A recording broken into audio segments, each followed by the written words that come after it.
Hello guys, welcome to our channel Fly High. My name is Prem Mishra and today we are going to talk about what to do after 12th or graduation to become a commercial pilot in India. Basically 12th और graduation के बाद कब आपको आना चाहिए pilot training field में, plus में आपको पहले 12th क्लियर करना चाहिए या ग्रेजुएशन क्लियर करना चाहिए उसके बाद आना चाहिए या फिर उससे पहले आना चाहिए, और फायदे और नुकसान क्या होते हैं जब आप 12th के बाद आते हो या फिर ग्रेजुएशन के बाद आते हो, ये सारी चीजें हम बताने वाले इस वीडियो में, तो इस वीडियो को जरूर लास्ट तक देखिएगा।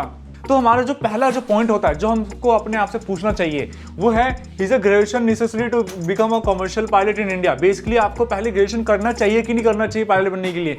मेरा आंसर है नहीं, क्योंकि डीईसी की जो रिक्वायरमेंट है उसके हिसाब से 10+2 आपका साइंस स्ट्रीम होना चाहिए, मैथ फिजिक्स इंग्लिश होना चाहिए आपके पास, ये काफ़ी है। अगर आपके पास 12th में नहीं है, जैसे आप मान लो कॉमर्स बैकग्राउंड से हो या फिर आर्ट्स बैकग्राउंड से हो, तो आप क्या कर सकते हो, आप एनओएस के थ्रू एग्जाम दो आप फिजिक्स और मैथमेटिक्स का, ठीक है, उसके बाद आप पायलट फील्ड में आ सकते हो। क्योंकि देखो अगर आप 3 साल जो वेस्ट करोगे ना आप ग्रेजुएशन में, उसी टाइम में अगर आप 12th के बाद अगर आप एयरलाइन में लग जाते हो आप, तो अच्छा खासा आप जॉब हो चुका होगा और सैलरी भी कमा रहे होगे, प्लस में जितना जल्दी आपका जॉब सिक्योर हो जाएगा आपके लिए अच्छा रहेगा वो।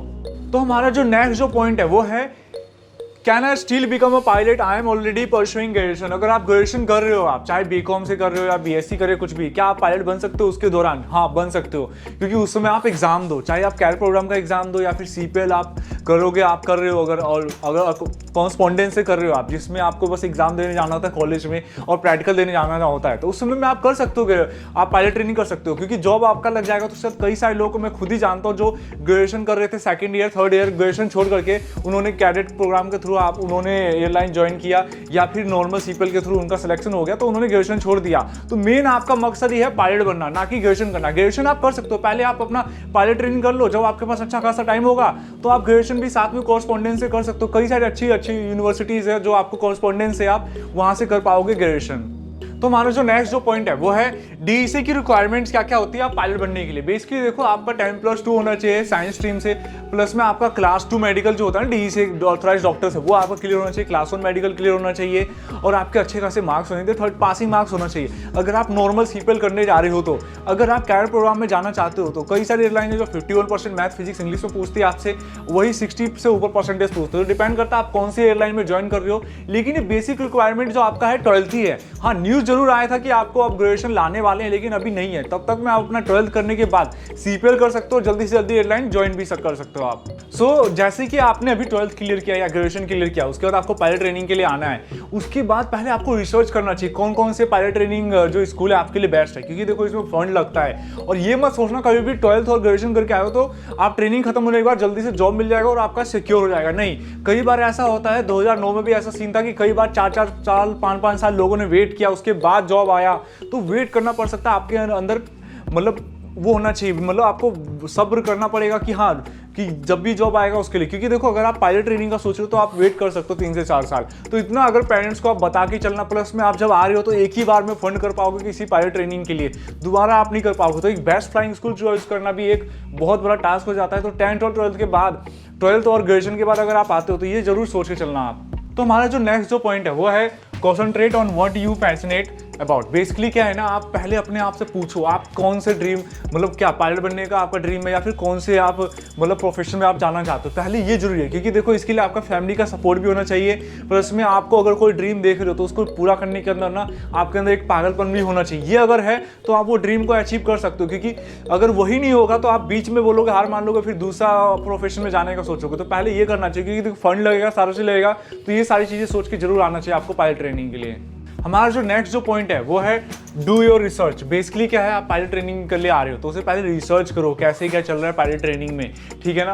तो बेसिकली आप क्या कर सकते हो, यूट्यूब पे वीडियोस देखो क्या चल रहा है। क्योंकि देखो अभी लॉकडाउन था तो कई सारे जॉब्स से निकाल दिए गए थे पायलट्स, मतलब फॉरेन कंट्री में, इंडिया में तो निकाला नहीं गया था। लेकिन इसका आपको सोचना चाहिए कैसे क्या है, उसके हिसाब से भी देखना चाहिए। आप क्या कर सकते हो, कोरा देखो आप, ठीक है, यूट्यूब देखो, जो जान पहचान है आपके एविएशन में उनसे पता करने की कोशिश करो कैसा आपके लिए फील्ड रहेगा सारा चीज़। और फाइनेंशियली भी फैमिली का देख के चलो कि हाँ आप सब अफोर्ड कर पाओगे कि नहीं कर पाओगे। अगर आप लोन ले रहे हो तो जब आपका ईएमआई स्टार्ट हो रहा हो ना लोन का, उस समय तक आपके पास पैसे रहेगा कि नहीं रहेगा ईएमआई देने के लिए, ये सारी चीजें देख के ही आपको एविएशन फील्ड में आना चाहिए।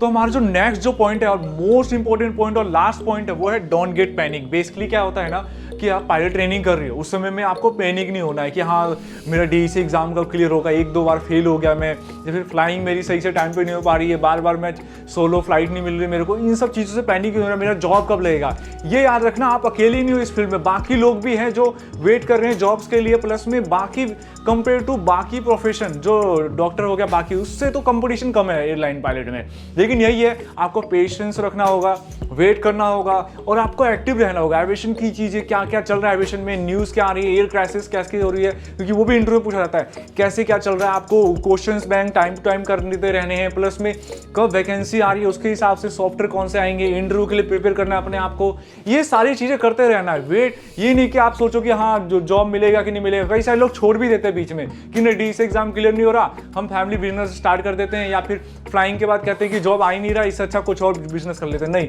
अगर आपका ड्रीम पायलट बनने का है ना, तो आपको ना डरना नहीं चाहिए, आपको वेट करना चाहिए, सब्र करना चाहिए। अगर आप इसके लिए वेट करोगे ना और एक्टिव रहोगे एविएशन फील्ड में, जरूर एक दिन आप पायलट बनोगे, इसका तो गारंटी है। सो गाइस, जैसा कि हमने इस वीडियो में आपको बताया कि आपको 12th के बाद या फिर ग्रेजुएशन बाद कब आना चाहिए आपको एविएशन फील्ड में, तो हमने बताया 12th के बाद आना ही सही रहेगा आपके पास, ग्रेजुएशन तक वेट करोगे इससे अच्छा आप अपना पहले पायलट ट्रेनिंग खत्म कर लो, जॉब के समय में आप कॉरेस्पॉन्डेंस से ग्रेजुएशन कर लो। ये सारी चीज़ें बताई, क्या क्या होता है, क्या प्रोज है, क्या कौन से, सारी चीज़ बताया है। और ये अगर आप फॉलो करते हो ना, तो आप अपना टाइम भी बचा सकते हो, प्लस में इस फील्ड में आना ही चाहते हो तो जल्दी जल्दी बन भी पाओगे अगर ये सारी चीज़ें रूल्स फॉलो करोगे। और अगर आपको ये वीडियो अच्छा लगा हो, please like to our video, subscribe to our channel और बेल आइकन को जरूर दबा दीजिएगा, क्योंकि हम ना इन्फॉर्मेटिव वीडियो बनाते रहते हैं जो कि आपके लिए बहुत हेल्पफुल है। और कमेंट सेक्शन में कुछ भी अगर डाउट हो आप लिखो, हम ट्राई करेंगे आंसर देने का आपको। And all the best guys for your upcoming dream, and thank you guys, thank you for watching our videos.